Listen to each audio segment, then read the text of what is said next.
Hi there, Juleyka here. Before we get started, I want to invite you, yes, you, to be a guest on the show. If you're an adult and a child of immigrants, and they could be from anywhere in the world, really, I'd love to talk to you about the conversations that are necessary but challenging, especially right about now. So whatever you're all getting into, I want to know about it. Politics, money, holidays, marriage, kids, everything. So send me an email directly at Juleyka@Lantigua-Williams.com and we'll get you on the show. I can't wait to hear from you.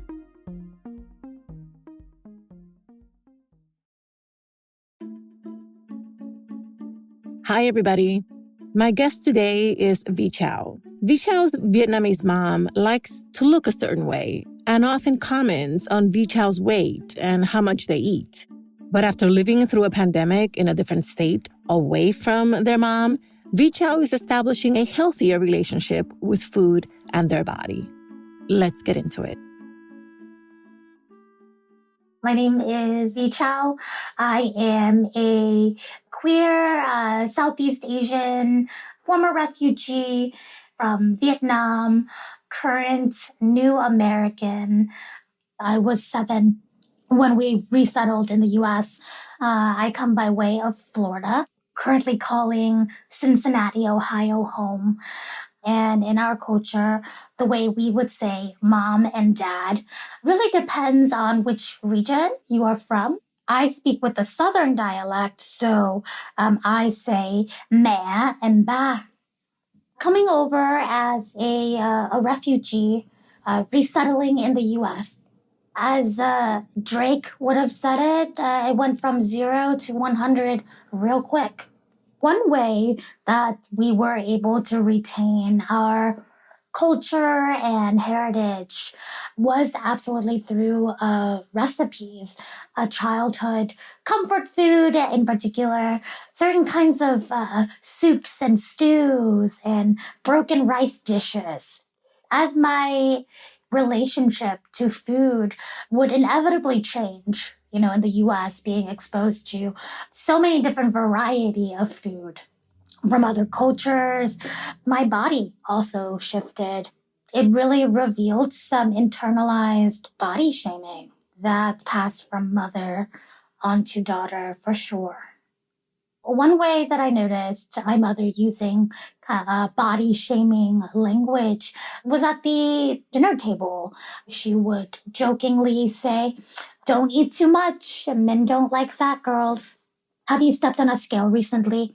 Kind of in place of a greeting as I got older. She has a completely different relationship to my brother. He can eat as much as he'd like, right? He can do whatever he likes. Initially, I was incredibly hurt by that. However, as I got older, as a coping mechanism, I developed a sense of humor around it. So I would respond to the idea of a man not liking me because I'm chunky with retort of, "Who is this imaginary man telling me what to do with my body? I wouldn't want to be with a man who couldn't handle me." I live in Cincinnati, Ohio now. There are a lot of hills. Whenever my mother asked if I've stepped on a scale recently, I told her I broke the scale and actually I rolled down the hill now at full velocity.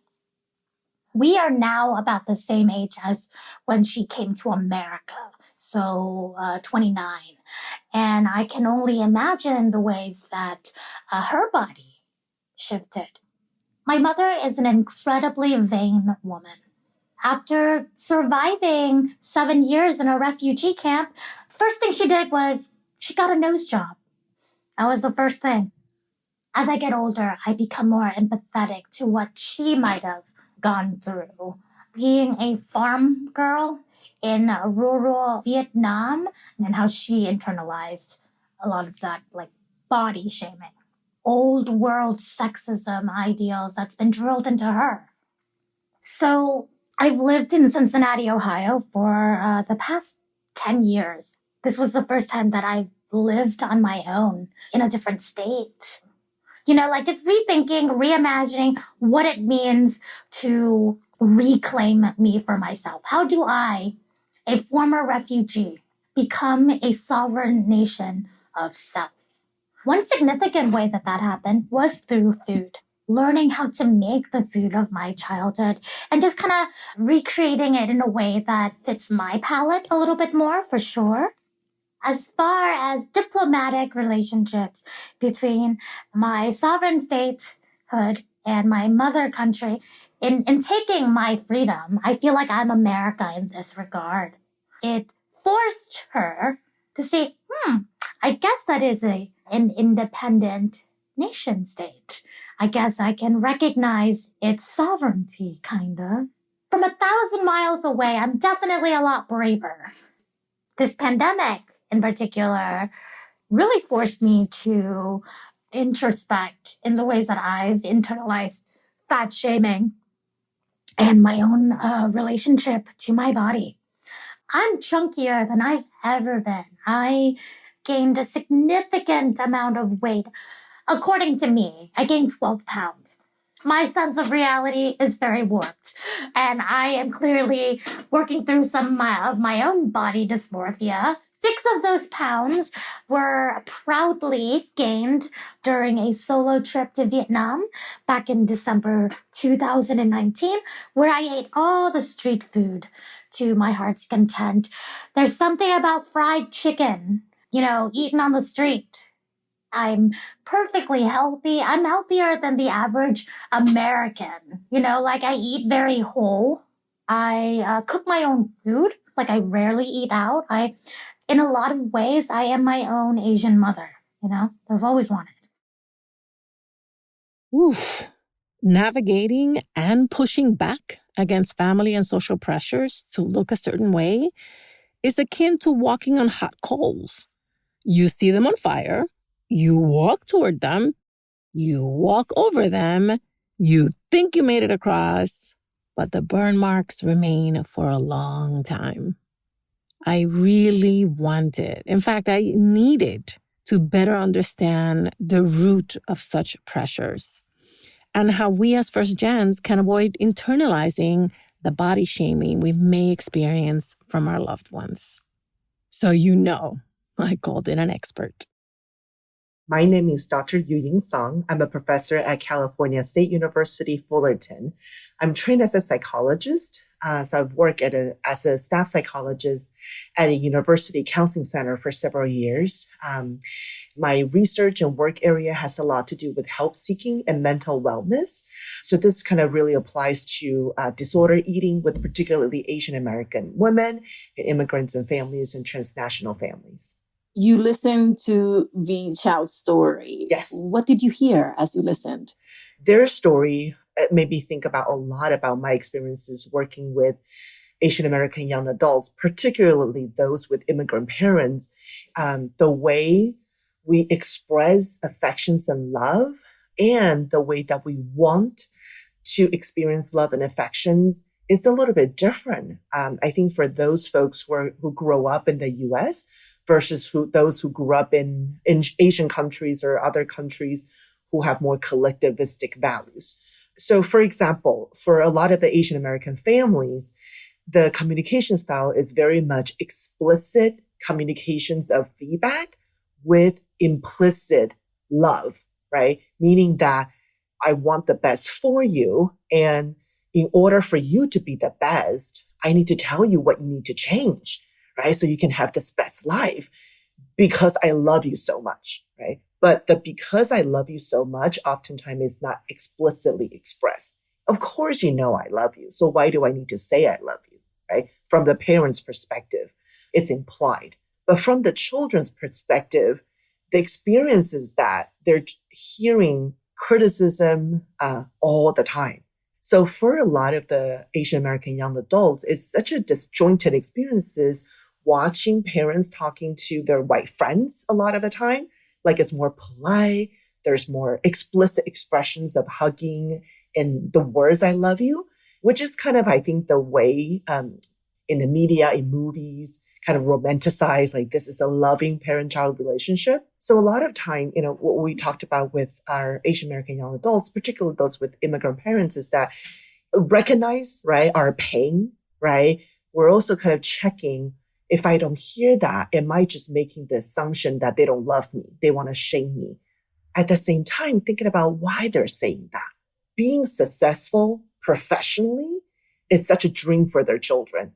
And part of that oftentimes comes with the idea is that if you present better, you're more likely to have professional possibility. You may get promoted better. You may get a better job. So we're not going to be able to unpack all of the white supremacist ideas behind that. We'll recognize that, put that on the shelf. Right. But from the parents' perspective, that's what they believe. For the parents, oftentimes, if this is the way how they're raised, they don't quite have the tools to express their affections in other ways. So when they have a conversation with their parents, maybe even ask about, why do you want me to be skinny? Right? Just even asking that kind of open a door for the parents to be able to talk about their intentions. Unpacking, what even thin means is really important. So one of the stories that always stick out to me, for a lot of the Asian American young adults, they left college for the first time. If they don't have a lot of Western food in their typical family diet, like soft serve ice cream, pizza, unlimited in the cafeteria, it's fascinating, right? That you eat all of that. So by the time you go home the first time at Thanksgiving, you packed on that first year, 15, 20 pounds. Young person go home, open the door. First thing they heard is not like TV say, oh, I miss you. I love you so much. First thing they heard is what? You got so fat. Exactly, right? So you heard the story too. Oh, I definitely heard it because I got the freshman 15. Yeah, Ooh. right? And so as a young person, I'm like, what happened? Like, this is the first thing you told me, right? And then an hour later, we're at the dinner table. Like, you just told me I'm fat, so I'm not going to eat as much, right? But then what happens? Like, what? You're a college student now? You don't love the food anymore? I slaved 3 days to cook this for you, right? Because food is love for a lot of communities, right? So then the parents are so hurt. And the young adults love their parents so much, like they don't want to see their parents hurt. So they eat.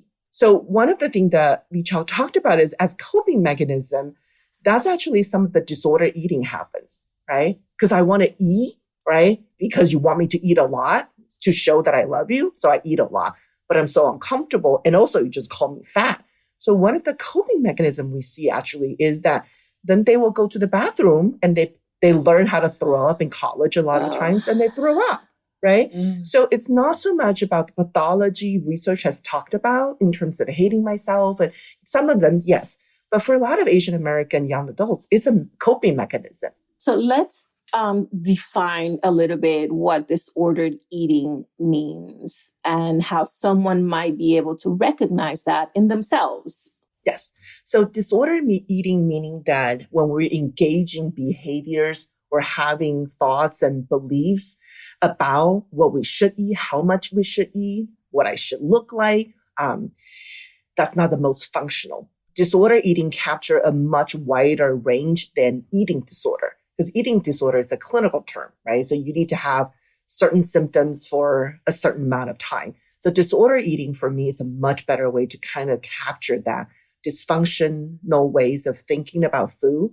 For example, I must control how I eat, right? So I can be happy. Or I'm so afraid of being fat. So it could be thrown up, could be over-exercising. So all of that fall under the spectrum. How do we get help? How do we get help? Fantastic. So how do we get help for disorder eating? One is that literacy of recognizing the symptoms and the beliefs and the behaviors, right? So one of the misconceptions about people with disorder eating or eating disorder is that they don't like food. Actually, on the contrary, a lot of the folks really like food, but how to have a good relationship with food is kind of what's problematic, right? So how do we get help is if we recognize that we're having an ambivalent relationship about food, then we want to kind of reflect on that, right? What kind of behaviors am I doing? But if I wake up thinking about how much I weighed today, if every bite that I take, I think about how it's going to affect my calorie, right? then I'm giving a lot more energy than it really deserves. Then that's the time I would say definitely will be a good time to kind of talk to a mental health professional. It doesn't mean that you have a disorder, but it does mean that it's occupying your time and energy, right? Thinking about this a lot. So one of the issues we do know, though, the misconception that Asian American adults are just smaller. So even when Asian American, not just young adults, Asian American folks have disordered eating or even eating disorder, a lot of the mental health professional actually doesn't really assess that, because if you're small, well, you're just naturally small. So this is actually a great time to talk about a little bit of the cultural pressure that V. Chau experiences. And they talk about how growing up back home in Vietnam, there was a lot of pressure on women to look a certain way so that they could be appealing for potential husbands. Their mom, they say, someone who is very, very invested in her appearance. And even when they live 1,000 miles away, there is still pressure to maintain the appearance that they are, in fact, still trying to maintain the cultural standard. What's up with that? And how do we break that? Yeah, I love it. What's up with that? That's what I want to say all the time. What's up with that? We talked about the white supremacist and sexist idea, right? About what a body should look like and how does one have social mobility. So and I was really happy to hear V. Chau talked about they recognizing the sexism in that for female expressing folks, if you're not fitting into what's considered to be quote unquote attractive, right? With the parenthesis, sexist white supremacist standards.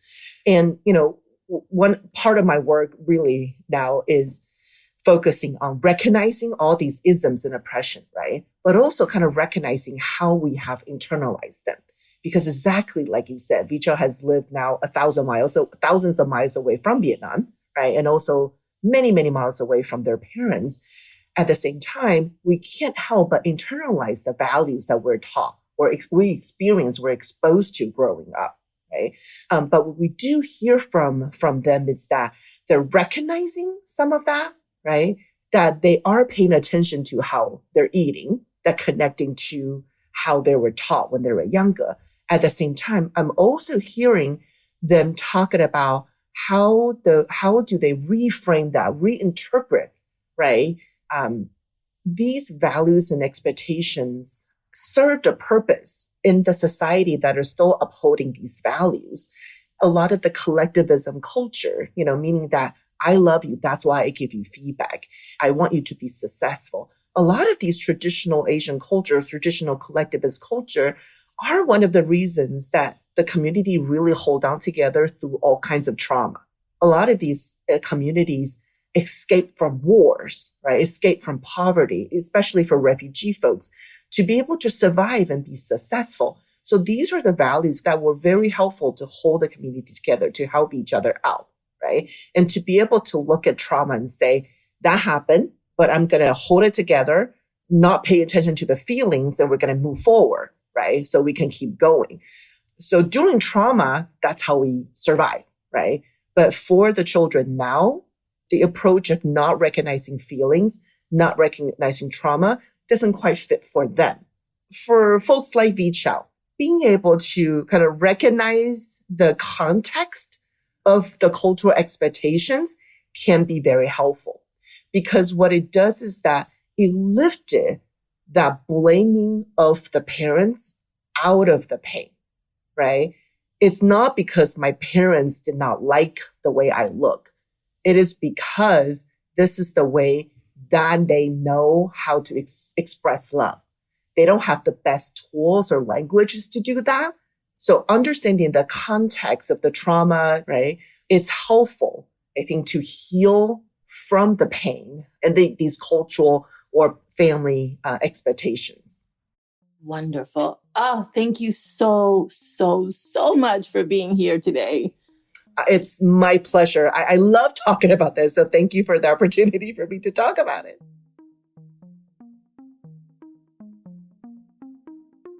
All right, let's recap what we learned from Yuying. Recognize communication styles. If explicit words of love and affection are not common in your family, look for other ways your loved ones are showing how much they care about you. Consider behavior around food.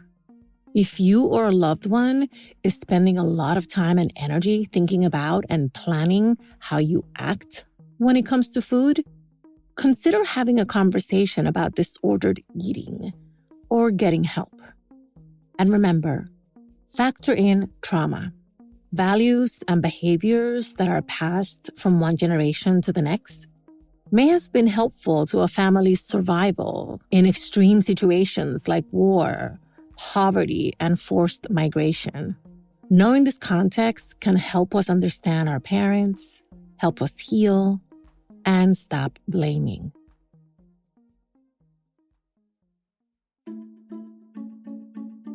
Thank you for listening, and thank you so much for sharing us. How to Talk to Mamí and Papí About Anything is an original production of LWC Studios. Virginia Lora is the show's producer. Kojun Tashiro is our mixer. Manuela Bedoya is our social media editor. I'm the creator, Juleyka Lantigua. On Twitter and Instagram, we're at Talk to Mamí Papí.